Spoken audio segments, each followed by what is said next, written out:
అల్లు శిరీష్ లావణ్య త్రిపాఠి జంటగా రూపొందిన శ్రీరస్తు శుభమస్తు super hit చిత్రాల కేటగిరీలో చేరిపోయింది. ఫ్యామిలీ ఎంటర్టైనర్ గా తెరకెక్కిన ఈ సినిమా అన్ని వర్గాల ఆడియన్స్ ను ఆకట్టుకుంది.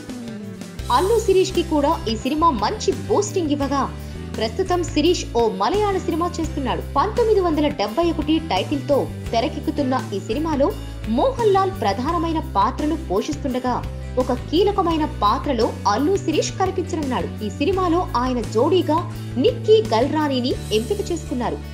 జనవరి నుంచి పొల్లాచిలో జరగనున్న షూటింగ్ లో ఆమె పాల్గొంటుంది. మేజర్ రవి ఈ సినిమాకి దర్శకుడిగా వ్యవహరిస్తున్నాడు. ఎక్కువ భాగం షూటింగ్ రాజస్థాన్, పంజాబ్ బోర్డర్స్ లో జరగనుందని అంటున్నారు. తెలుగులో కృష్ణాష్టమి, మలుపు వంటి సినిమాలు చేసిన నిక్కీ గల్రానీకి ఇక్కడ ఆశించిన స్థాయి సక్సెస్ లభించలేదు. మరి ఈ సినిమాతోనైనా ఆమె నిలదొక్కుంటుందో లేదో చూడాలి. Please subscribe. Hi, it's me Purna. Please subscribe.